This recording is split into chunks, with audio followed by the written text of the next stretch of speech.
Just give your jollof rice a stir again because you don't want it to burn. It's inevitable that it will burn. However, you can minimize it by stirring as often as possible. As you can see,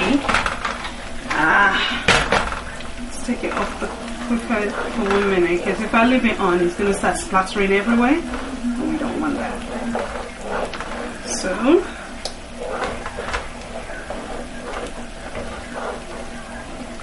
now, can you see the oil on top of the rice? It's a lot. So what we're going to do now is drain the excess. Remember I said earlier on, when the oil surfaces to the top, we drain it. Okay?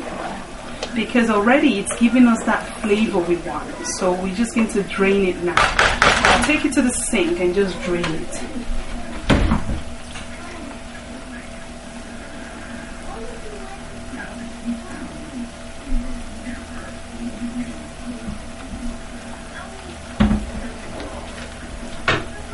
So you just continue draining as you go along.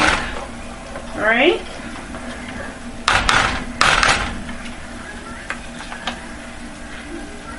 And I think it's a habit I've cultivated. Every time I'm stirring, I'm like making that noise.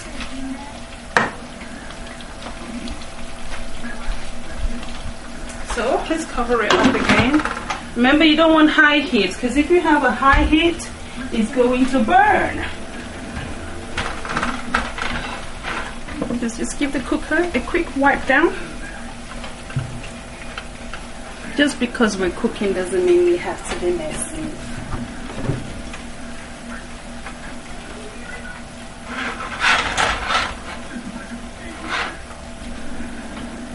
And let's check on the fish sauce. Can you see?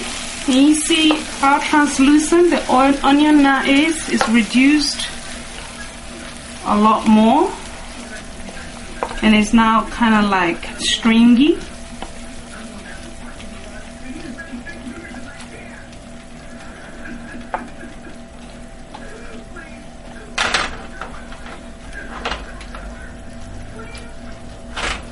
So now we can go ahead and add a few seasoning. Not a lot, just a little.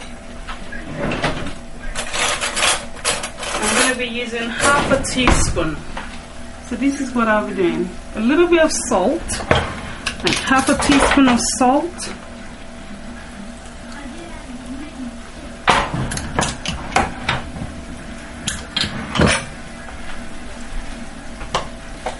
A little bit of thyme. Half a teaspoon of thyme. Half a teaspoon of adobo. So this is one onion that I've chopped up like lengthwise, so you have that curly shape when it's all fried. So we dump that in the fish sauce.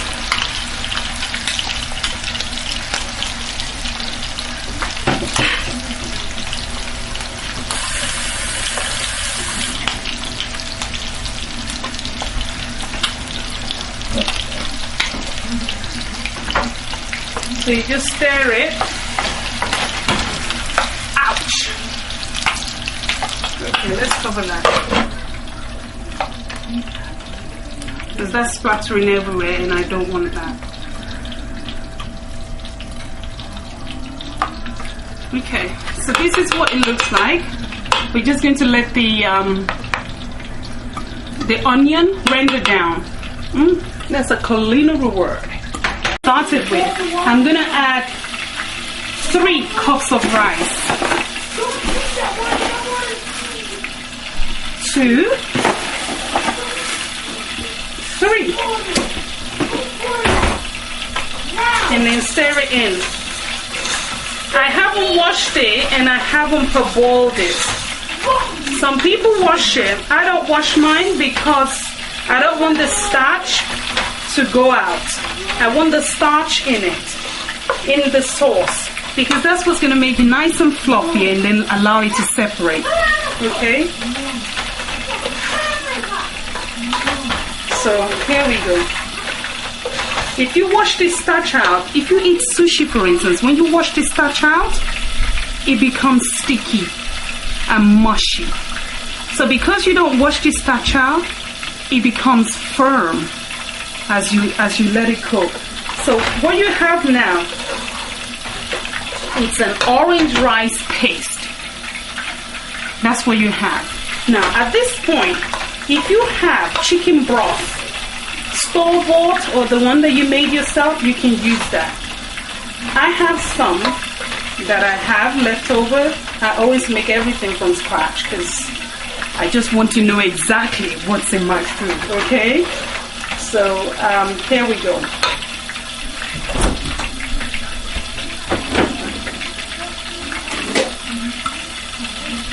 This is my chicken broth, about half a cup of chicken broth, and then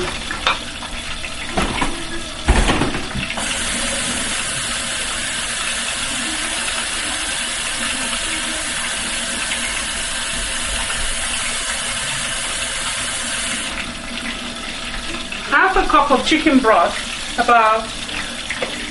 this is about 3 cups of water, just plain regular water, tap water, nothing fancy.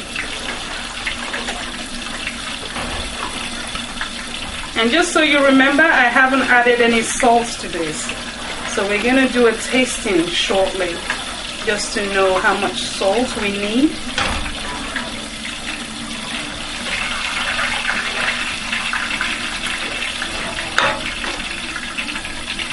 I've just turned down the sauce, the heat on the fish sauce, just so it doesn't burn, because I can hear it sizzling away. As a matter of fact, I'm going to take it off.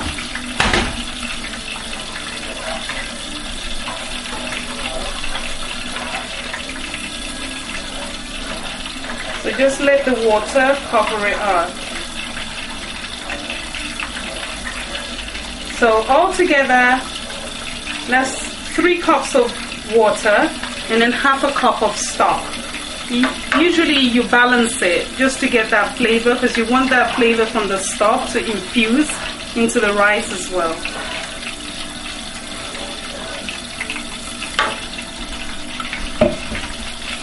So let's just give it a quick taste and see what we're dealing with.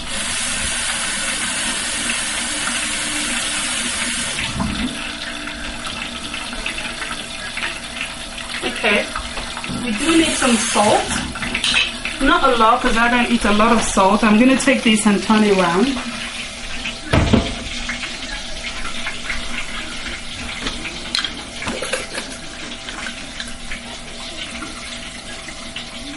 That's 1 tablespoon.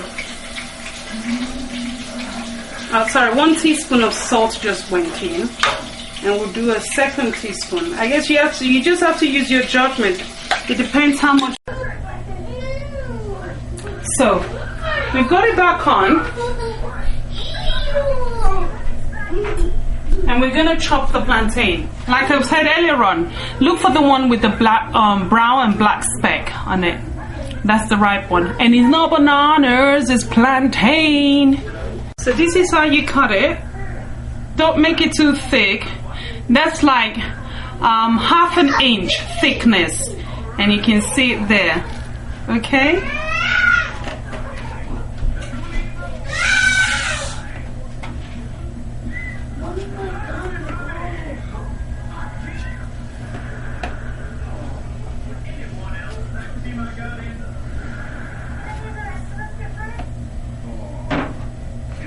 So the pot, the frying pan is quite hot, so we can start frying.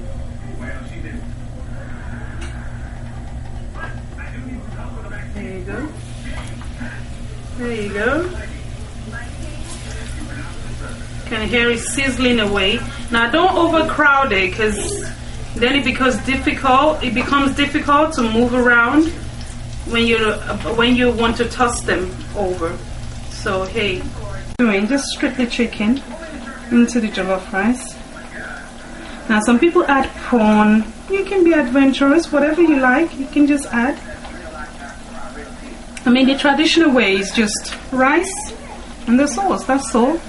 But hey, it's the 21st century. You're allowed to have it whichever way you want. Whatever tickles your fancy, just add it. So you can add fish. As a matter of fact, I can put what Nigerians called dried crayfish that has been ground.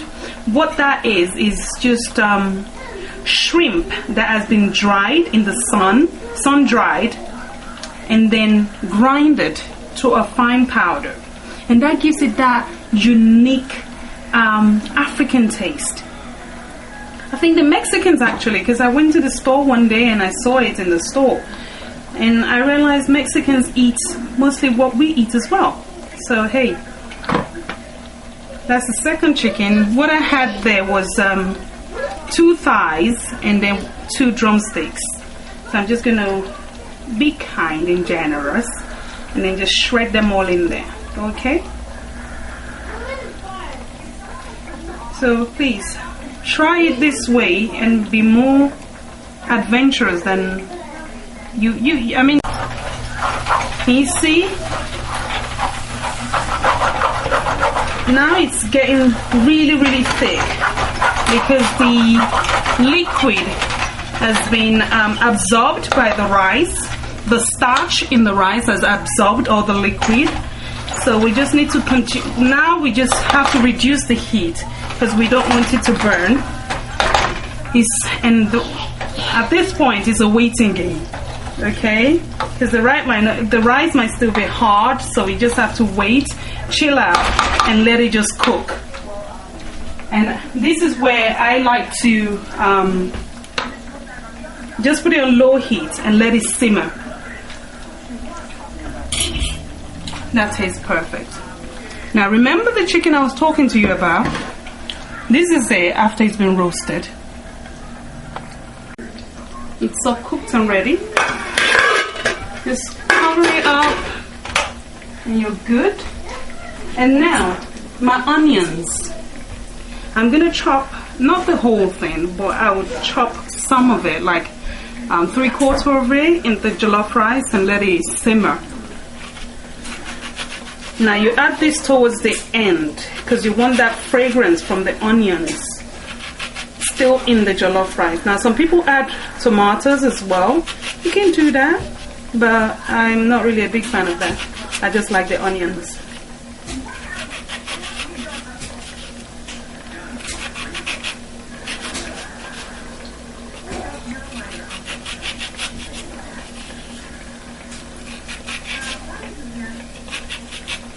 So you're slicing it very thinly. You have to be careful so you don't cut yourself.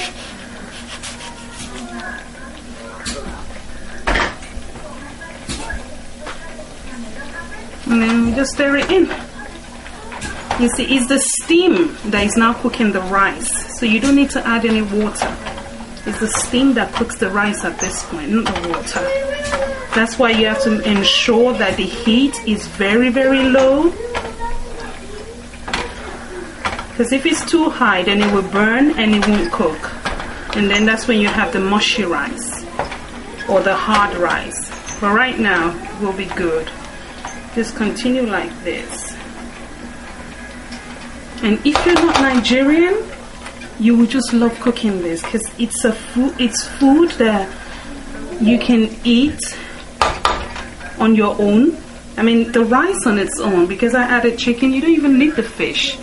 But hey, because I'm extra, I add the fish as well. And then it's like a celebration meal. There's no Nigerian party or event that you go to and you won't find jollof rice. You will find a jollof rice or fried rice at any Nigerian event. Okay? So yes, it takes a long time to cook, but this is the typical way of doing jollof rice. The next time we cook jollof rice, this is the jollof rice.